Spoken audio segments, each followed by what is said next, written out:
Il y a un trésor sur ce plateau, c'est incroyable. C'est un cône, Fred. Ça n'a rien à voir avec un trésor, c'est du sucre. Je suis désolé. Moi, j'ai un trésor ici.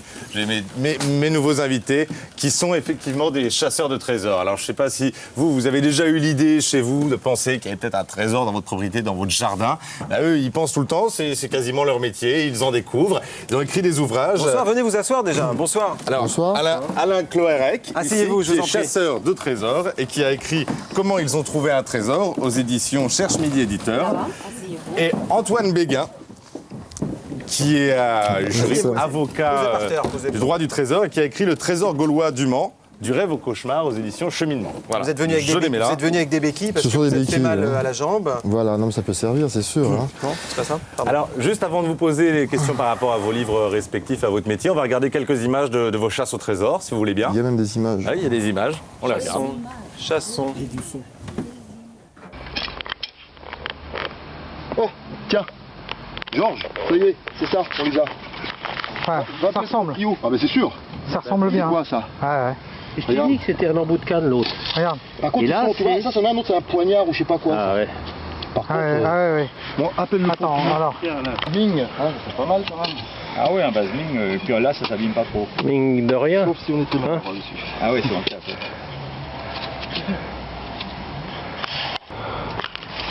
C'est bon, monsieur Alain.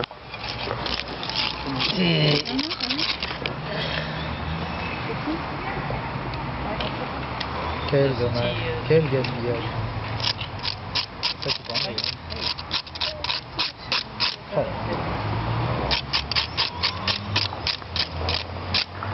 Il y a des décorations autour, tu vois, à ce niveau-là. Ouais. Il faudrait le passer à l'électrolyse. On aurait impeccable. Voilà, donc là, on vous voit découvrir des sabres lors d'une fouille, en fait, dans le nord de Paris. Ouais. C'était il y a combien de temps?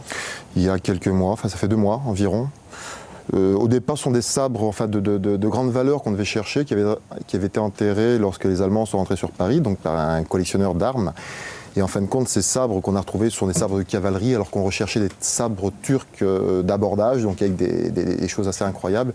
Et on est même certain que les sabres ont été échangés, puisque la personne qui les a cachés était accompagnée d'une autre personne, et on pense qu'il y a dû y avoir un échange après-guerre, puisqu'ils étaient 2 à connaître l'endroit. D'accord. Voilà. Et les sabres, c'est une légende qui existait depuis la dernière guerre. Les gens les cherchaient, mais n'y croyaient pas trop. Mais on se déplace surtout pour la recherche de lingots et pièces d'or le plus souvent. Oui, c'est ça. Qu'est-ce que vous trouvez, en fait, de manière générale, dans vos trésors? Il y a quoi? C'est du Napoléon or, des dollars or, des lingots en or. Voilà, ça c'est vraiment essentiel, c'est vraiment ce qu'on recherche. Bon, quelquefois des pièces en argent, donc en grosse quantité. Ça peut être 10, 15, 20 kilos, qui n'ont pas une grande valeur, mais plutôt l'or.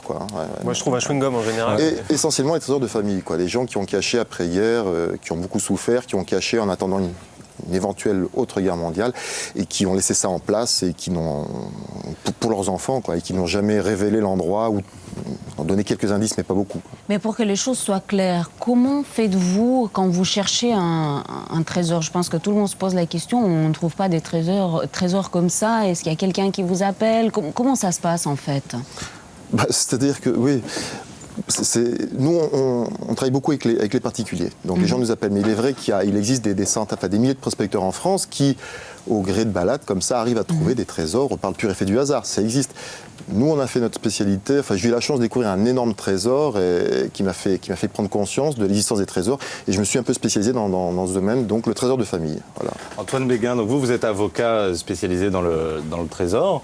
Tout le monde peut trouver un trésor, peut prendre un détecteur de métaux comme vous avez là et fouiller un trésor quelque part. À qui il appartient quand on trouve un trésor? Alors, utiliser ce genre d'appareil, ça pose a priori aucun problème, c'est un loisir. Il faut éviter tout ce qui est recherche archéologique. Donc, historique, archéologique, ça, il faut le laisser de côté. Mais en dehors de ce cadre assez strict, vous pouvez utiliser ces détecteurs à titre de loisir. Si vous trouvez un trésor, ça peut être le début des ennuis. Il faut le déclarer si jamais il présentait un caractère historique ou archéologique. Il faut le déclarer en mairie. Et si vraiment l'intérêt archéologique du trésor est démontré, ça peut poser quelques soucis. Donc il vaut mieux, ce que fait Alain est très précis, c'est la recherche de trésors familiaux. Familiaux, on est en dehors de tout contexte historique et archéologique, Et les seuls problèmes que l'on peut avoir, c'est avec les héritiers. Mais on négocie avant avec les héritiers pour être certain que notre récompense sera maintenue. Je suis désolé, mais une petite lumière rouge s'est allumée. C'est un peu notre trésor à nous. Ça vaut à peu près 1,18 €. Ça veut dire qu'il y a un coup de téléphone qui vient de débarquer sur ce plateau. Bonsoir. Oui, bonsoir. Alors, comment vous appelez-vous et d'où nous appelez-vous, s'il vous plaît? Je m'appelle Jean-Claude et je suis à Melun. Vous êtes à Melun. D'accord. Bonsoir Jean-Claude. Bonjour plutôt, parce qu'il est déjà 2h44 minutes. Oui. Voulez-vous réagir, poser une question, manger un morceau? Oui, je voulais poser une question sur les trésors qu'ils trouvent. Je voulais savoir s'ils trouvaient des trésors importants, savoir s'ils les gardaient pour eux et qu'ils les cachaient au grand public. Ah bon, on garde tout pour Tout nous. à fait, hein. oui, tout à fait. Et puis on part à l'étranger. On après. fait un trou, on met le propriétaire dedans et on s'en va avec le trésor. Non, on établit un protocole d'accord qui établit, donc, enfin c'est Antoine qui se charge d'établir ces protocoles, qui établit donc, mais là on parle bien dans le cadre de recherche chez les particuliers, on ne parle pas de trésors découverts dans un champ au hasard ou dans un bois. Hein. Je ne sais pas quelle est la question que vous posez, mais en ce qui nous concerne, on agit donc avec des protocoles d'accord qui définissent donc nos droits, devoirs et récompenses tout simplement, donc il n'y a pas de problème de ce côté-là. Tout est prévu au départ, avant que commence la recherche. Sur les conditions de partage, les conditions de récompense. Et en principe, il n'y a pas de mauvaise surprise quand on découvre l'objet recherché. Mais si vous découvrez un trésor dans un terrain ne vous appartenant pas et sans autorisation, vous êtes théoriquement tenu de le déclarer au propriétaire du terrain, quoi. D'accord. Voilà. Donc si on trouve une mallette avec, une grosse mallette en cuir avec des initiales dessus et dedans il y a par exemple des euros pour plusieurs millions, est-ce que je suis obligé de la ramener? Alors vous êtes obligé, si c'est un trésor récent, vous devez le déclarer en mairie. Et si l'objet est identifiable, il ne s'agit pas d'un trésor, il s'agit d'un bien qui dépend d'une succession. Et vous êtes tenu de retrouver les héritiers et de restituer l'objet aux héritiers. Si vous ne le faites pas, vous serez poursuivi pour vol. Si je rends la mallette juste vide? En vous posant des questions. C'est très gentil de rendre une mallette vide, mais il y avait peut-être quelque chose à l'intérieur. Quand vous trouvez... Merci Jean, merci beaucoup pour votre coup de fil, merci. Quand vous découvrez un trésor, en fait, donc effectivement, qui n'est pas chez vous, qui n'est pas chez quelqu'un chez qui vous avez été commandé pour creuser, il vous appartient quand même en partie, ce trésor, celui qui le découvre. Il faut déjà rappeler la définition du mot trésor qui est assez compliquée. Enfin. Merci Alain. Trésor, quatre conditions. Un objet meuble qui a été découvert fortuitement, qui a été caché par une personne dont on ignore l'identité et qui a été volontairement caché, ni perdu ni abandonné. Si ces 4 conditions sont remplies, on a un trésor et le trésor appartient pour moitié à l'inventeur, au découvreur, pour l'autre moitié au propriétaire du terrain. Mais dites-nous, y a-t-il une logique quand les gens cachent des trésors? Est-ce qu'il y a des cachettes qui reviennent souvent? Oui, assez souvent, mais on ne va pas trop en parler, sinon après, nous, qu'est-ce qu'on va faire? Parce que vous, moi j'ai vu dans votre livre, là, vous arrivez, les propriétaires ont cherché, ils ont creusé, ils ont mis la maison sans dessus-dessous, la cave, le jardin, et vous arrivez un peu tel Zorro, et finalement vous venez avec vos détecteurs de Presque métaux. ça. On n'a pas la cape, mais on a l'épée, quoi, le détecteur. Non, c'est-à-dire que bon, on a une bonne expérience, ça fait quand même plus de 30 ans qu'on pratique, on essaie de savoir un petit peu. Métier aussi. Oui, tout à fait, mais vous pouvez avoir la meilleure canne à pêche du monde. Si vous ne savez pas où aussi. planter votre canne à pêche, vous n'aurez jamais de poisson. Donc ça, c'est un peu la même chose. On a beaucoup de matériel qui est très complémentaire, qui est très spécifique. On a des radars de sol, mais généralement, on n'utilise pas ça. On va dire que l'appareil traditionnel suffit théoriquement, nous suffit à trouver les trésors. Mais c'est vrai que les gens cachent souvent au même endroit. On essaie de se mettre un petit peu à la place des gens qui occupaient la maison à l'époque, à quelle époque c'était caché. Et puis en fonction des faits, Vous arrivez historiquement à replacer en fait les de toute manière, cachettes. vous savez, les gens cachent à des endroits où ils ne sont pas vus. Il y a quand même Après, il faut employer le matériel, mais c'est vrai qu'on va plutôt privilégier les caves avec de la terre battue. Bon, ça c'est quand même quelque chose d'assez bête. Mais on a trouvé des trésors dans les tringles à rideaux, on a trouvé des trésors dans des tuyaux de plomb, il y avait une histoire incroyable. Tout à fait, enterrés dans les tuyaux de plomb, donc dans les caves, mais les gens ne manquent pas de... Bon, on a trouvé, ça fait peu de temps, ça fait un an ou deux maintenant, des bocaux, le parfait, donc c'est le vieux bocal de la grand-mère avec la tirette en acier. Donc dans des arbres, dans des cyprès, 4 cyprès, il y avait 4 bocaux, et dedans, il y avait des billets des $20 dedans, enfin il y avait une fortune en billets. On cherchait des lingots, on est tombé là-dessus. Les lingots sont toujours... On n'a pas trouvé les lingots. Est-ce que vous êtes riche aujourd'hui? Dans ma tête, oui, puis... Oui, bien sûr. Si vous permettez, Indiana Jones, on a également un Je pense qu'on a coup un de appel. téléphone. Je pense que le sujet excite la curiosité de nos téléspectateurs. Avez-vous des questions? Bonsoir pour nos deux amateurs, nos deux responsables, nos deux chefs, et un chercheur et un avocat. Bref, c'est des spécialistes des trésors. Bonsoir. Oui, bonsoir. Je suis Nicolas, j'appelle de Château-Chinon. Bonsoir, Nicolas. Cette émission très intéressante. Et moi, j'aimerais avoir un peu plus d'informations sur le matériel de détectage, en somme. Parce que je suis un amateur et je dirais que j'ai toujours eu envie de rechercher des pièces. Et donc, j'ai vu vos appareils. Mais j'aimerais avoir quelques informations sur le matériel. C'est gentil, Vincent. C'est une bonne question. Pardon, Nicolas. Alors... Là, vous avez de la chance puisque je vends du matériel de détection. Donc j'ai une boutique sur Paris. C'est vrai que mon vrai métier, c'est d'importer, de vendre du détecteur de métaux. Donc on fait beaucoup de promotions pour le matériel. C'est notre loisir. Hein. Et puis... Vous nous montrez? Comment ça fonctionne? Ce sont des appareils électriques. Je sais pas, le problème, comme c'est assez sensible, si vous voulez, les appareils vont réagir. On a un niveau de sensibilité qui correspond à la puissance, un niveau de discrimination qui va vous permettre d'éliminer donc le fer, des masses métalliques plus ou moins importantes. On a des réglages d'effet de sol qui vont permettre à l'appareil donc de bien pénétrer le sol pour mieux capter ce qui se trouve dedans. On a des modes tout métaux, des modes de discrimination. En règle générale, c'est quand même relativement simple. On n'a pas trop on n'a pas trop d'interférences, ça va. Discrimination, tac. Voilà, descend un petit peu, voilà. Donc là, c'est un téléphone portable. Donc, il va sonner quand il va y avoir un objet non ferreux, l'or, l'argent, le cuivre, le bronze, l'étain, l'aluminium, parce que c'est non ferreux également. Et par contre, tout ce qui est ferreux, c'est une bague en fer, vous avez non, tout ce qui est ferreux, ça va l'éliminer, donc on va pas le détecter. Alors c'est vrai que ça, c'est un appareil qui est plus spécialement fait, on va dire, pour la recherche justement de petites monnaies, petits objets perdus, isolés. Et après, on a des appareils plus ou moins spécifiques. Là, on a un autre appareil que j'utilise beaucoup. Bon, ça, c'est la dernière version, mais les anciennes sont aussi bonnes, que j'utilise beaucoup pour la recherche de trésors parce qu'il a une capacité à bien pénétrer le sol. Il travaille en semi-statique. C'est un appareil un peu particulier, quoi. Voilà. Mais... vous avez encore, justement, c'est incroyable. Je pense que ça intéresse. Je pense qu'il y a dans l'imaginaire, dans l'imagerie collective, c'est très fort, le chasseur de trésors, c'est très fort dans l'imaginaire. Et vous avez justement un SMS, il y a une question de Elisabeth de Paris. Reste-t-il encore des trésors en France? Il y a Mirouna déjà. Oh là là, des trésors en France. Alors déjà, en trésor on n'en parle même plus. En trésor de particulier, il y en a en quantité. Mais alors, ce qu'il y a de marrant, c'est que les gens qui font appel à nous, aujourd'hui, on a découvert à peu près 310 kilos d'or. Hein, donc on va dire toutes les découvertes rassemblées, ça représente comme une sacrée. Mais on n'a pas tout trouvé, bien évidemment, il y en a beaucoup plus que ça. Des trésors, il y en a énormément. Et ce qu'il y a de marrant, ce que je voulais dire, c'est que les personnes qui nous appellent, donc généralement pour rechercher un trésor de famille,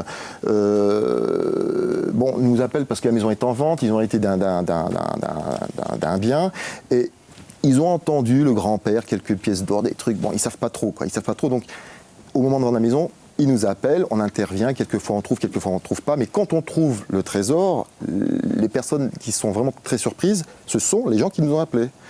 Voilà. Et donc ce que je veux dire par là, c'est que quand on a des histoires de trésors chez soi, il faut ne rien laisser au hasard, il faut vraiment se pencher dessus. Et il faut vraiment y croire parce que les gens ont beaucoup caché après-guerre, énormément. Les gens ont beaucoup travaillé, ont beaucoup gagné d'argent. Bon, mais ils ont travaillé dur pour ça et ils ont beaucoup caché. Donc il en reste vraiment énormément et je dirais que il y a de quoi faire, quoi. Il faut rester attentif, vraiment très attentif. Les gens vous appellent, d'ailleurs, c'est rigolo, souvent dans l'urgence, en fait, ils vous appellent au moment où ils vendent la maison. C'est ce qui est un peu malheureux, c'est ce qui est malheureux, ils nous appellent quand la maison est quasiment vendue, il faut aller très vite. Alors on a beaucoup de chance. De toute manière, les bonnes affaires, quand c'est le grand-père, quelqu'un qui a caché de la famille, qu'on n'a pas retrouvé, on va dire qu'on a quand même beaucoup de chance de le retrouver. Mais on devient il faut avoir le temps. Mais on devient riche quand on trouve un trésor. Non, parce que moi je renterre tout dans mon jardin. Donc vous voyez, c'est vrai en plus. Juridiquement parlant, comment ça se passe donc les interventions sont précises. Nous avons un droit à récompense. Donc un pourcentage qui varie. C'est un pourcentage sur ce que vous trouvez. Voilà, un pourcentage donc en vous nature. Êtes riche. Non, parce qu'après on partage, on est plusieurs à intervenir. Ouais. Plus on est nombreux, moins il y en a pour chacun. Et non, c'est plus une passion, un loisir. C'est pas une question financière. C'est vrai que les premiers trésors, c'est extraordinaire. La découverte, c'est bon. Je dis pas, ça continue d'être extraordinaire quand on trouve des trésors. On est vraiment des gamins. Mais ce qui nous plaît beaucoup, c'est de partir. On reste en France. On a beaucoup de demandes sur l'étranger, mais on reste en France. C'est de partir en copains. On est 4, 5, et puis on fait des interventions, on passe un bon moment, on découvre des gens très intéressants, généralement, et des histoires de trésors qui nous passionnent. On est restés de grands enfants, quoi. Enfin. Frédéric, je pense que nous avons encore un téléphone, c'est assez incroyable. Oui, nous sommes des chasseurs de trésors de téléphone et des chasseurs de trésors de SMS. 08 90 71 05 85, c'est le téléphone. 41 555, c'est le SMS. Vous tapez nuit, puis votre message. Bonsoir, bonjour plutôt. Ah oui, à 2h53, on peut dire bonjour. Bonjour. Bonjour. Je m'appelle Jeanne, j'appelle de Lyon. Bonjour Jeanne de Lyon. Et justement, j'entendais qu'ils parlaient de leur premier trésor. Je voulais savoir qu'est-ce que c'était ce premier trésor et à quel âge ils l'avaient découvert. Premier trésor et donc à quel âge? Bien sûr. Merci Jeanne. Mon premier trésor, je l'ai découvert avec mon frère dans un moulin. On avait découvert des bagues qui dataient de la guerre de Vendée. Mais mon premier gros trésor d'or, c'était en 89-90. C'était à Saint-Cloud, dans un pavillon qui n'existe plus aujourd'hui. C'était au pied d'un rosier, à 45 cm sous terre. Il y avait deux gros pots de fleurs énormes, avec des centaines de pièces de $20 or en colimaçon rangées impeccablement, qui étaient là depuis plus de 40 ans. Ouais. C'est mon premier. Et si moi, par exemple, demain, je découvre Frédéric qui est mon trésor, qu'est-ce que je dois le déclarer? Il faut le déclarer. Voilà, on a trouvé... Tu peux en garder une partie. Et est-ce que je peux me permettre de vous demander quel est le plus gros butin que vous ayez trouvé? Le plus gros trésor. 70 kilos de dollars en or, des pièces en or de $20 pour une valeur de environ 8 millions de francs à l'époque. 1 million d'euros, un peu plus. 1 million d'euros. Donc vous êtes riche? La question que tout le monde vous pose quand même. Intellectuellement, spirituellement. Vous êtes intéressé? Non, mais oui, non, mais... Bon, il est où l'argent, Alain, maintenant? Il n'y a plus rien, moi je suis... ça me brûle... Tout réinvesti. Les images. Ah ben, on a des photos. Hein. Enfin, dans le livre, il y a des photos. Oui, il y a des photos. Alors c'est quoi justement l'actu livre pour conclure? L'actu livre, donc c'est le livre de Alain. Comment ils ont trouvé un trésor, Alain Cloarec, le Cherche Midi éditeur, et puis le livre d'Antoine Béguin, le trésor gaulois du Mans, du rêve au cauchemar. Donc là, effectivement, il faut faire attention, il faut bien le déclarer. Ça, c'est à lire, ça, c'est vraiment. Ça vous évitera peut-être effectivement d'avoir des petits ennuis si vous trouvez un trésor. C'est aux éditions du Cheminement. Eh ben c'est incroyable, merci beaucoup. Voilà. Je vais montrer, là j'ai des pièces que m'a fort gentiment donné Antoine, merci beaucoup. C'est quoi, c'est des Napoléons d'or? Qu'est-ce que c'est? Des 5 francs. 5 francs. 5 francs et 20 francs. 5 francs et 20 francs. Ça date de quelle époque? Napoléon III. Napoléon III. Oui, mais moi je suis pas très fort en histoire. Napoléon III, c'était quand? 56, je crois, les millésimes. 1850, quoi. 1856-57. D'accord, très bien. Bah, c'est parfait. Voilà. C'est parfait. Il y en a pour combien là de Napoléon d'or? On vous le dira pas parce que. Non, c'est très après je dirais. Non, mais c'est une centaine d'euros pièce. Une centaine d'euros pièce? Une centaine d'euros. Et les plus petites sont les plus chères. Incroyable. Elles sont plus rares. Voilà. Merci beaucoup. Merci.